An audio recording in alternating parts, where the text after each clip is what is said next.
Panorama group, जो सोचता है वो करता है। आपके अपने सपनों का आशियाना।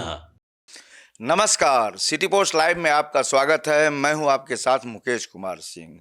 ऐतिहासिक पटना का गांधी मैदान आज लोगों से लबालब भरा हुआ था। क्या पुरुष और क्या महिलाएं, खचाखच भरा हुआ था। बिहार सरकार में आज कई मंत्रियों का जो है शपथ ग्रहण हुआ। नीतीश कुमार फिर से जो है मुख्यमंत्री बनाए गए। पूरा किस तरह से सैलाब उमड़ा था लोगों का और किस तरह से यह शपथ ग्रहण हुआ। हालांकि प्रधानमंत्री के साथ साथ देश के कई प्रांत के मुख्यमंत्री भी इसमें शामिल थे।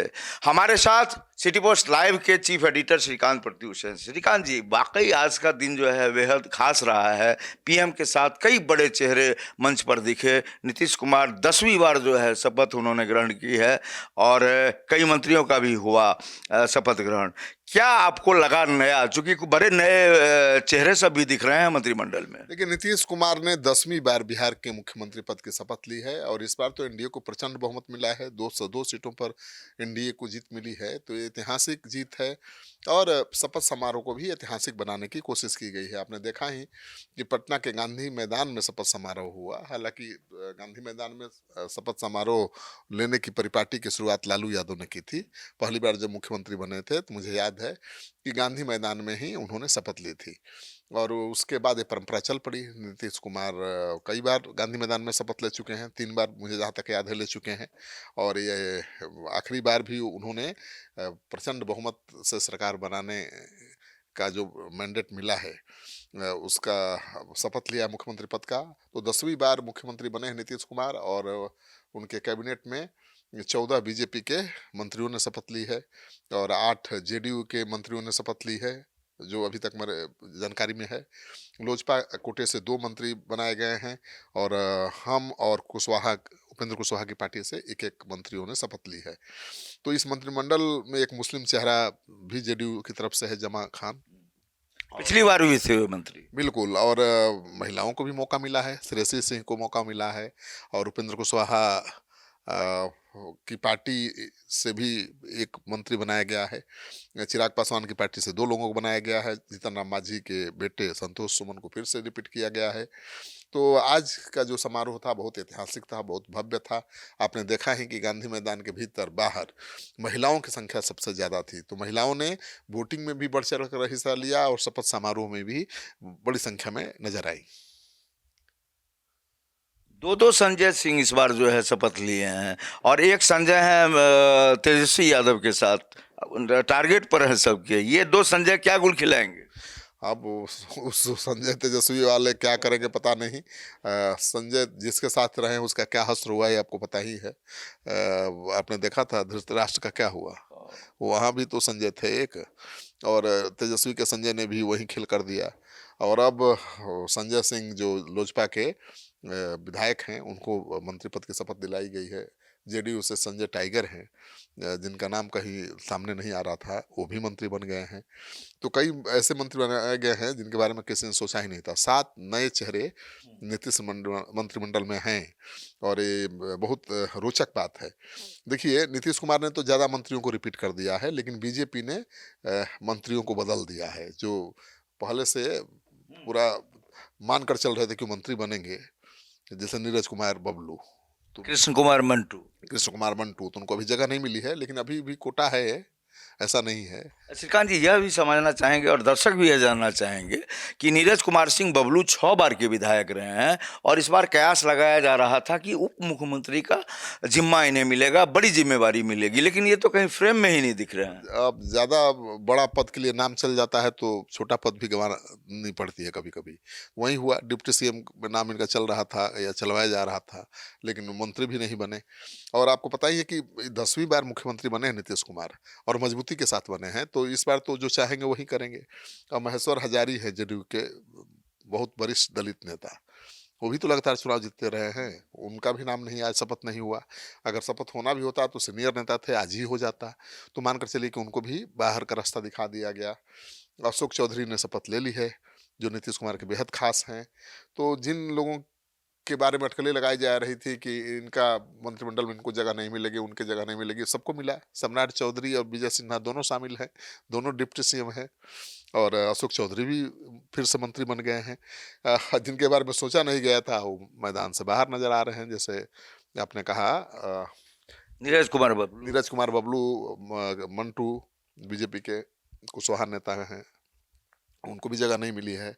और दूसरे हैं कुर्मी नेता हैं मंटू, कृष्ण कुमार मंटू, और दूसरे नीरज कुमार बबलू हैं बीजेपी के, उनको जगह नहीं मिली है। महेश्वर हजारी जो जेडीयू के वरिष्ठ दलित नेता हैं, उनको जगह नहीं मिली है। तो कई नए चेहरों को भी मौका मिला है। श्रेयसी सिंह को बनाकर बीजेपी ने ये दिखाने की कोशिश की है कि भाई महिलाओं के प्रति कितना वो संवेदनशील है, और ऐसे भी महिलाओं की अहम भूमिका रही है इस चुनाव में। रमा निषाद भी इस बार मंत्री बने। हाँ बिल्कुल, रमा निषाद बनी हैं, श्रेयसी सिंह बनी हैं, और कई और मंत्री बनेंगे। अभी ज़्यादा जगह तो नहीं है, अब 14 तो बन गए बीजेपी से, और जेडीयू से भी 8 बने हैं, तो जेडीयू का कोटा अभी बाकी है। तो जेडीयू में और किसको किसको जगह मिलेगी कहना बड़ा मुश्किल है। लेकिन मानकर चलिए कि अब बीजेपी से लगभग जिनको बनना था बन गए हैं, अब किसी को मौका मिलने की उम्मीद कम है। श्रीकांत जी, नई सरकार से, वैसे तो उम्मीदें हर सरकार से होती है जब भी नई सरकार आती है तब, लेकिन इस बार की सरकार बहुत चुनौतीपूर्ण हमारी नज़र में होगी। चूंकि आपने प्रचंड बहुमत में लिया है, 202 का आंकड़ा है आपका, तो हम जानना चाहेंगे कि इस बार सरकार में जो भ्रष्टाचार सबसे बड़ा मुद्दा है, और कोई भी डिपार्टमेंट आप देख लीजिए जहाँ भ्रष्टाचार जो है ना हो, ऐसा है ही नहीं। पुलिस से लेकर के जो सामान्य प्रशासन है, कोई विभाग बचा हुआ नहीं है। क्या लगता है कि 2005 वाले नीतीश कुमार फिर से दिखेंगे इस बार? बिल्कुल दिखेंगे। मुझे लगता है कि अब भ्रष्टाचार पर ही फोकस होगा उनका, क्योंकि नीतीश कुमार ने काम तो बहुत किया है। जब वो नहीं थे, क्या हाल था बिहार का आपने देखा ही है, और उनके आने के बाद बिहार कैसा है ये भी सबको दिख रहा है। और मुझे लगा कि इस चुनाव में उनके किए गए कामों का इनाम मिला है। उन्होंने सड़कें दुरुस्त की, बिजली व्यवस्था दुरुस्त की, कानून व्यवस्था में आमूलचूल परिवर्तन आया, और महिलाओं के सशक्तिकरण पर, विकास पर बहुत जोर दिया। महिलाओं के रोजगार के लिए जो 10,000 रुपये दिए, उसने तो मास्टर स्ट्रोक का काम किया। और नीतीश कुमार ने किसी वर्ग को छोड़ा नहीं, चाहे वो महिला हो, पुरुष हो, वृद्ध हो, नौजवान हो, सबके लिए कुछ न कुछ ऐलान किया, और उसका असर चुनाव पर दिखा। एक तरफा चुनाव हो गया भाई। किसने सोचा था कि महागठबंधन 35 सीटों पर ही सिमट जाएगा? कौन जानता था कि वाम दलों का इतना बुरा हाल होगा? और कांग्रेस ने कभी कल्पना की थी कि राहुल गांधी 15 दिन घूमेंगे बिहार, राहुल प्रियंका चुनाव में एड़ी चुटी के जोर लगा देंगे और 6 सीट आ जाएगी? मुख्यमंत्री और उप मुख्यमंत्री जो पहले से बने घूम रहे थे, एक तो शून्य पर हैं आउट, और दूसरे देखिए 143 पर चुनाव लड़े तेजस्वी और 25 पर सिमट गए। तो आप देखा ना कि इसी प्रचंड बहुमत का ही असर दिख रहा था गांधी मैदान में। कितना भव्य समारोह हुआ, और प्रधानमंत्री ने मंच से गमछा हिलाया। हाँ, गमछा हिलाया और अभिवादन किया लोगों का। फिर हरियाणा, असम, गुजरात, मेघालय, यूपी, नागालैंड, उड़ीसा, दिल्ली, राजस्थान के मुख्यमंत्री भी मंच पर नजर आ रहे थे। तो कई राज्यों के मुख्यमंत्री मंच पर नजर आ रहे थे, अमित शाह मंच पर नजर आ रहे थे, और बड़े भव्य तरीके से शपथ समारोह का आयोजन हुआ है। 2 मंच बनाए गए थे। एक मंच विशिष्ट अतिथियों के लिए, जिस पर सारे मुख्यमंत्री थे और बड़े नेता थे। दूसरा मंच था जिस पर प्रधानमंत्री नीतीश कुमार, मुख्यमंत्री नीतीश कुमार दोनों थे, और राज्यपाल थे, और शपथ लेने वाले मंत्री थे। तो शपथ लेने के लिए एक अलग मंच बनाया गया था, और विशिष्ट अतिथियों के लिए एक दूसरा मंच बनाया गया था। तो बहुत भव्य तरीके से इस समारोह को मनाया गया, और गांधी मैदान में जितने अंदर लोग थे उतने ही बाहर घूम रहे थे। तो अच्छी खासी संख्या तो महिलाओं की थी। तो महिलाओं में कितना जोश है, महिलाओं में कितना उत्साह है, ये दिखा ना भाई। और महिलाएं तो इस बार किंग मेकर की भूमिका में थी। जिनका साथ खुलकर दिया वो सरकार बन गई। तेजस्वी यादव की सरकार नहीं बनने के पीछे सबसे बड़ा योगदान महिलाओं का है। महिलाओं ने रोक ही दिया तेजस्वी यादव को, ब्रेक लगा ही दिया, क्योंकि उनको डर था अपनी सुरक्षा को लेकर। मैं घुमा 200 विधानसभा क्षेत्रों में, सुरक्षा सबसे बड़ा मुद्दा था चुनाव का। जंगल राज का नैरेटिव बहुत मजबूत हो गया था, और डर से लोगों ने, जनसुराज के लोगों ने भी तेजस्वी यादव और महागठबंधन को रोकने के लिए एनडीए के पक्ष में वोट कर दिया। चुनाव प्रचार का जो तरीका था श्रीकांत जी, राजद वालों का कई तरह के गाने ऐसे निकले जिसे मंच से जो है पीएम मोदी ने दहाड़ते हुए कहा कि देखो ये जंगल राज की आहट। बिल्कुल ऐसे ऐसे रील्स वायरल हो रहे थे, ऐसे ऐसे गाने वायरल हो रहे थे कि देखकर ही डर पैदा हो जाए। माहौल बदल गया उस उन्हीं गानों और रील्स की वजह से। और आरजेडी के जो प्रवक्ता हैं, प्रवक्ता क्या होता है, पार्टी का चेहरा होता है, उनकी जो भाषा थी और उन्होंने जिस तरह से हर जाति पर निशाना साधा, तो उसका बहुत प्रभाव पड़ा। तो मुझे लगता है कि तेजस्वी यादव दावा तो कर रहे थे कि हम आएंगे तो अलग तरह का शासन देंगे, जंगल राज की वापसी नहीं होगी, लेकिन वो भरोसा नहीं दिला पाए क्योंकि उनके समर्थकों ने कुछ अलग संदेश दिया। तेजस्वी कुछ और कहते रहे, समर्थक कुछ और करते रहे, तो खमियाजा भुगतना पड़ा तेजस्वी को। अब देखिए 25 सीट आएगा आरजेडी को, तो सपने में भी किसी ने नहीं सोचा होगा। कोई धूर विरोधी भी होगा तेजस्वी का तो ये नहीं सोचा होगा कि 50-60 से कम सीट आएगी। सही करे, आप भी रैंडम सर्वे कर रहे थे तो आपने भी कहा रैंडम सर्वे में भी 40-60 का रेशियो था भाई। तो मतलब 40-50 से कम सीट तो तेजस्वी के आने की संभावना ही नहीं थी। लेकिन क्यों इतनी सीट कम आई? अब तुम विपक्ष कह रहा है कि भाई खेल हुआ है, ईवीएम पर सवाल उठा रहा है, वोटर लिस्ट पर सवाल उठा रहा है, SIR पर सवाल उठा रहा है, लेकिन विपक्ष ईमानदारी से नहीं कारणों की तलाश कर रहा है। मैं तो 2 विधानसभा क्षेत्रों में घुमा था, सबसे बड़ा मुद्दा था जंगल राज, मतलब डर था। आपने सुरक्षा की बात करी भी है। जंगल राज का डर जो था उसी ने एनडीए को प्रचंड बहुमत दिलाई है और तेजस्वी यादव की करारी हार हुई है। अगर उस नैरेटिव को खत्म कर पाते तेजस्वी यादव तो कौन रोक सकता था उनको?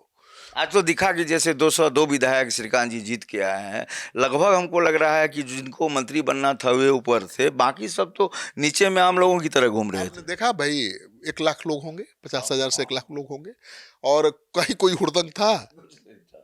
अगर ये तेजस्वी यादव का शपथ समारोह होता तो कल्पना करिए गांधी मैदान में क्या होता। पटना की सड़कों पर चलना मुश्किल होता। तो उनके जो समर्थक अति उत्साहित हैं और उदंड हैं, उसकी वजह से दूसरे समाज के लोगों को डर लगता है उनसे, और जंगल राज की वापसी के डर से ही लोग गोलबंद हो गए। अब यहाँ सोचिए भाई कि जो कट्टर जनसुराजी थे, जिन्होंने जनसुराज के लिए काम किया 3 साल तक, जनसुराज का झंडा ढोते रहे, उन्होंने भी वोट कर दिया एनडीए के लिए। और उनका एनडीए प्रेम में नहीं था, उनका जंगल राज का डर था कि भाई तेजस्वी के बारे में ऐसा हवा बना दिया गया कि तेजस्वी ही आ रहे हैं। और तेजस्वी यादव इतने कॉन्फिडेंस के साथ बोलने लगे कि 18 को मेरा ओथ होगा, 1 महीने में सारे अपराधियों को जेल के पीछे भेज दूंगा, क्या क्या बड़े बड़े वादे करने लगे, हर घर में हर परिवार में एक सरकारी नौकरी दे दूंगा। तो ऐसे ऐसे वादे किए जिसकी कल्पना भी कोई नहीं कर सकता है, जो पूरा ही नहीं किया जा सकता है। तो एक बड़ा कारण है कि लोगों का भरोसा नहीं हुआ कि भाई इतने बड़े वादे कर रहे हैं, करेंगे कैसे? 2.5 करोड़ 3 करोड़ नौकरी कहाँ से देंगे सरकारी? तो लोगों को लगे तो झांसा दे रहे हैं, समझ रहे हैं। दूसरा बात, उन्होंने कहा कि हमारी सरकार बनते ही 1 महीने के अंदर सारे अपराधी जेल के पीछे होंगे। अब लोग सोचने लगे कि भाई लालू जी तो जाकर रीतलाल यादव के लिए प्रचार कर रहे हैं, किसी उम्मीदवार के लिए प्रचार नहीं किया। रीतलाल यादव के लिए रोड शो किया, ये कह रहे हैं कि अपराधियों को जेल के अंदर भेज देंगे, ठीक है। अशोक महतो को चुनाव मैदान में उतार दिया, उनकी पत्नी को, ये कह रहे हैं कि हम जंगल राज की वापसी नहीं होने देंगे। तो लोगों ने भरोसा नहीं किया तेजस्वी यादव की बातों पर।